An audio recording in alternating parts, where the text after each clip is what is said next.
Greetings, humans. Today, I'm going to be talking about the psychology of school shooters, and in particular, I'll be talking about the school shooters from Columbine, Eric Harris and Dylan Klebold. Very interesting, and I've always been fascinated with what would make somebody do that. Because spree shooters, and them in particular, everybody has a different story.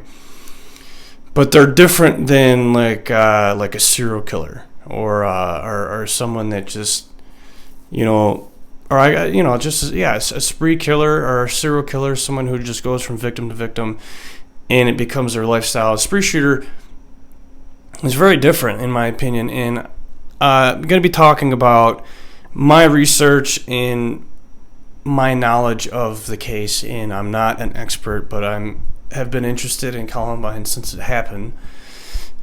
April 20th, 1999, I was 9 years old, and it changed a lot. Columbine changed a lot. Not only did it influence other psychos out there to do the style of killing that they had done, but how the police and the fire service interacts with a situation like that. Now the fire service and the police department have a standard for active shooter situations, and I was lucky enough to be part of some of that. But that's the story for another day. So let's talk about Eric Harris. Eric Harris, 100% was the ringleader. He was the one who came up with the plan. He had the anger and the rage and the hate to push that plan forward.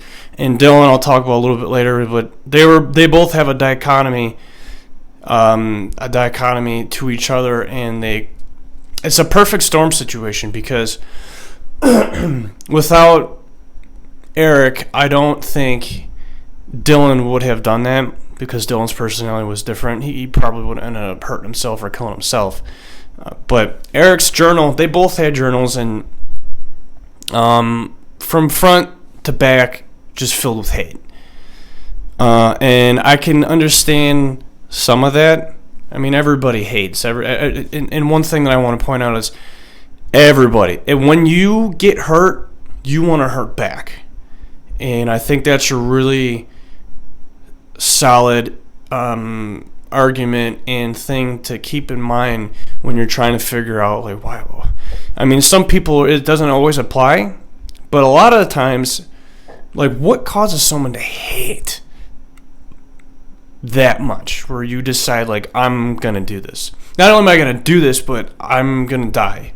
So that morning they woke up knowing that that was their last day on the earth. They knew that they were going to die, and they were going to kill themselves.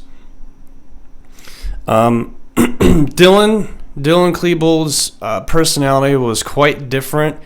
But again, they both meshed together, and they were able to create. And maybe without one or the other, they wouldn't have done it at all. Maybe Eric would have gone on to do something else. I think he would have, because he either would have grown out of it, or he for sure would have done something else by himself. But the two together creating a perfect storm. It's dangerous, and if you yourself is maybe getting a little too interested and influenced by this sort of thing, you definitely don't need another person to feed off of, because it could be very dangerous. But Dylan's personality was just like most teenagers, and he was severely depressed. Everybody gets depressed, but he was severely depressed and quick to judge himself and real hard on himself. And his journal was quite different. There were some hateful parts in it, but his journal was quite different. It was more about, being in love with a girl at school and knowing that she would never love him back, and being hurt in that way. So Eric's hurt came from a different way. Eric moved around a lot and wasn't able to plant his roots anywhere. I mean, I know moving around a few times as a kid, it's very difficult to grow up, get used to school, move, then you're the new kid, move again, It's very hard, and it's not the end of the world, but it's. I remember pulling up the first day of school, not knowing any of the kids, and I was like 12.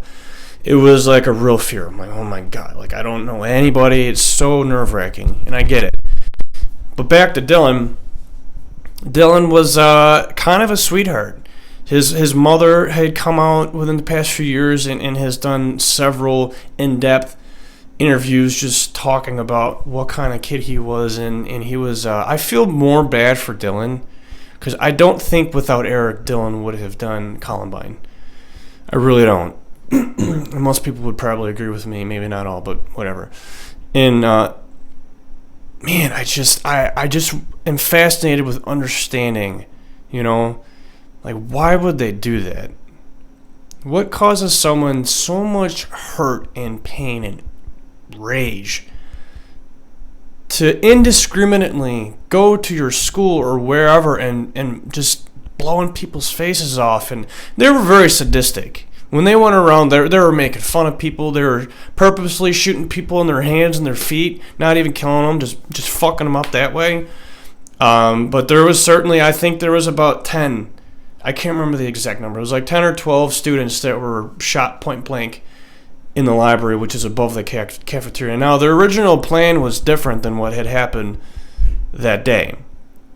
Their plan was they were into making pipe bombs and they had made a propane bomb and they taped like shrapnel stuff to it and they had some makeshift timers on it. Turns out that they weren't very good at doing that because that didn't work at all.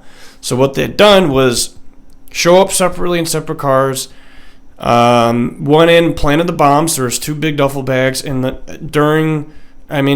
written out notes on like this is how deep they went into it. They'd written out notes what time of the lunch hours had the most students in it, and they figured out what time it was. They planted the 2 bombs, and it never went off. So they're sitting out in their car. They're waiting for the bombs to go off and for students to start running out of the exit. They were just going to pop, pop, pop, pop, pop, pop, pick them off that way, and they would have killed a lot more people or maimed a lot more people. But it turns out that they sucked at making the timers for the bombs, and they didn't go off. So what they did was they improvised, which is crazy to think. You don't get those details until way later, and in their journals were released to the public, and they're intending to do much worse. But what happened, and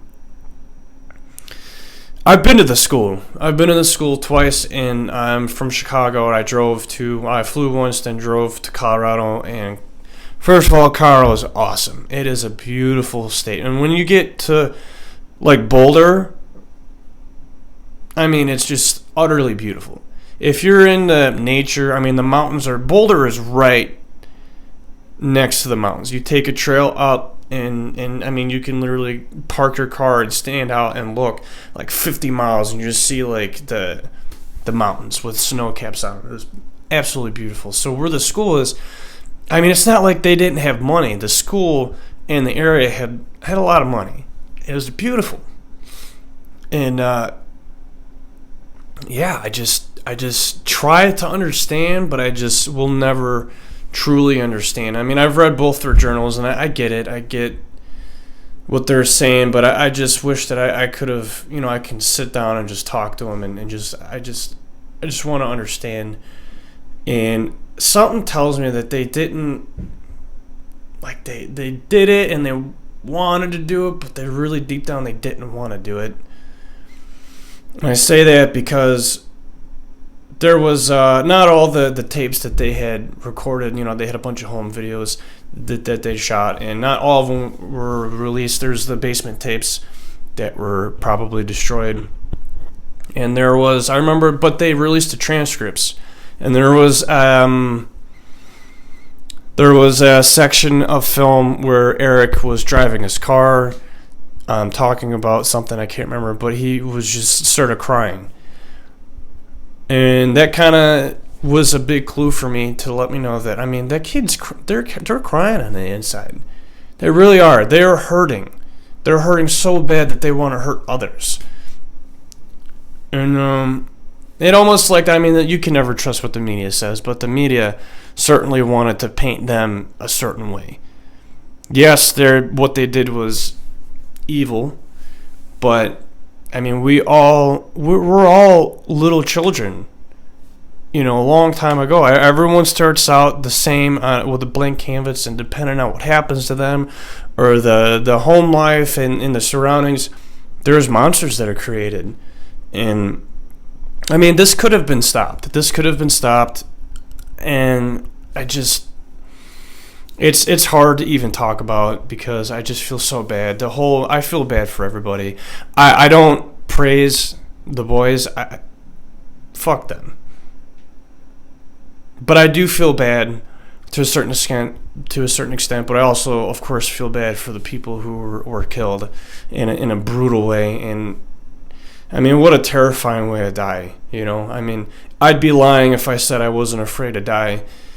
And to die like that, it's hard to think about.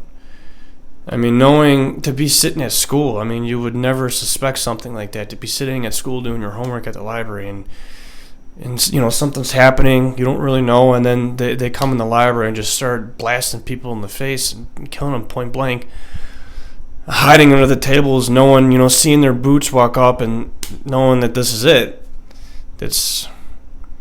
I feel bad for everybody, and it's a shame, even for the boys, because I don't know, something tells me that that's not what they wanted in life. I mean, they wanted to die.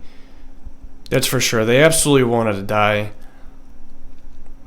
Yeah, I'm probably going to make a part 2 because I'd like to do a little bit more research and maybe have more of their journal entries so I can talk about things in specific. But yeah, Columbine changed the world for sure, and they left footprints for others to walk behind. It was just the sickest part. I mean, you got James Holmes with the theater shooting, and Adam Lanza. They all looked up to Eric and Dylan, which is it's crazy. There are evil people out there.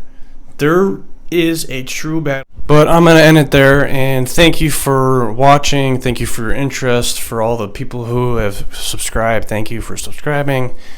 It helps me continue my journey forward on YouTube. And please consider subscribing. If you aren't subscribed, thank you for watching. And yes, I do have a spoon microphone. Thank you for noticing.